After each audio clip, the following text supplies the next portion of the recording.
Bom, agora a gente vai analisar o controle de temperatura em um trocador de calor. O trocador de calor é esse aqui. Essa tubulação de cima, ela entrega um líquido que vai ser misturado no tanque.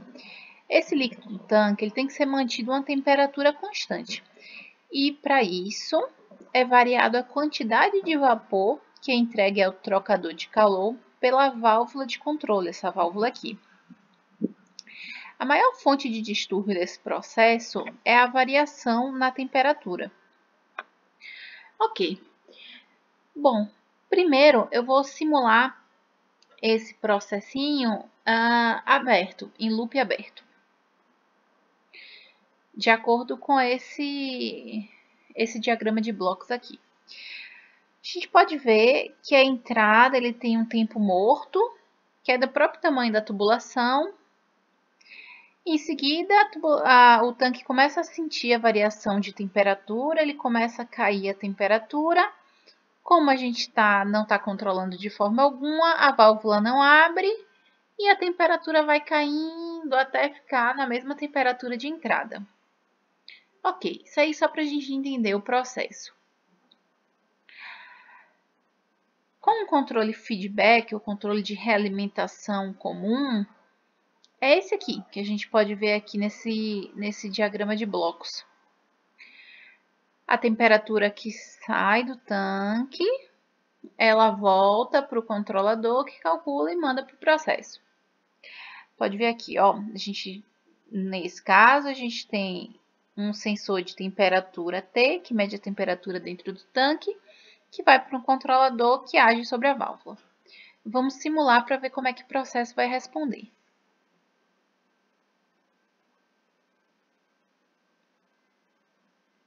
Da mesma forma, houve um tempo morto, começa a entrar com a temperatura baixa. Aqui esse T é a temperatura de dentro do vaso, a gente vê que ela fica estável por um tempo, então ela sente, a temperatura começa a cair.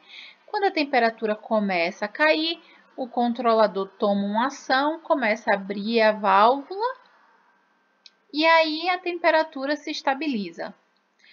Dá para ver aqui que ela oscila um pouco e se estabiliza, ela começa a dar uma estabilizada aqui por volta dos 125 segundos, por aí, né? Ok. Aí agora a gente vai comparar. Pode observar aqui também que essa oscilação, ela oscila até mais ou menos um menos 0,5. Agora a gente vai observar qual é o comportamento dela com o controlador feed-forward. Aqui no canto está o diagrama de blocos do controlador feed-forward. A gente pode ver que esse controlador, ele pega o sinal do distúrbio, ele não pega a temperatura de dentro do tanque. Isso a gente pode ver aqui nesse esqueminha também. A gente tem o sensor de temperatura para a gente visualizar aqui nesse gráfico, mas o que vai para o controlador é a temperatura do líquido que vai entrar no tanque. Então, vamos rodar para ver o comportamento.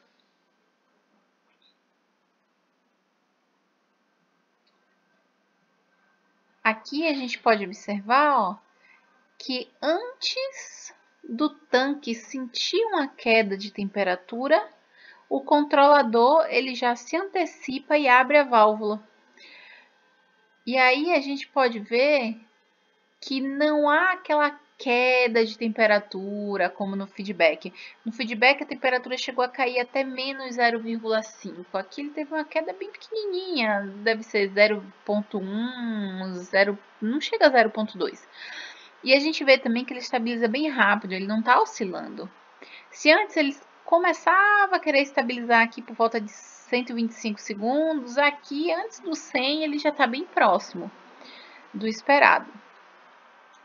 Bom, eu vou simular também para a gente dar uma olhada na junção dos dois controladores, o feedback e o feed-forward. Vamos simular aqui para ver. Depois eu vou fazer algumas considerações.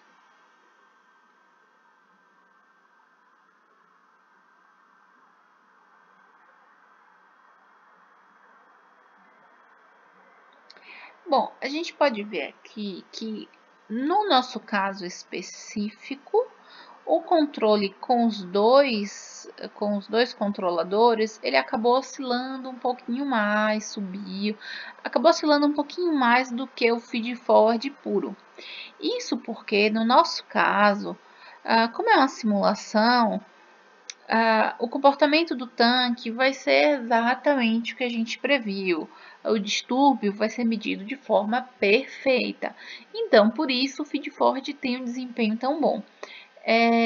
No mundo real, dificilmente o processo vai ser, vai ser, vai ter uma modelagem tão perfeita ou a medição do distúrbio vai ser assim tão fidedigna. Então, na realidade, na maior parte das vezes, o controle feed-forward é aplicado junto com o feedback, numa aplicação parecida com essa aqui.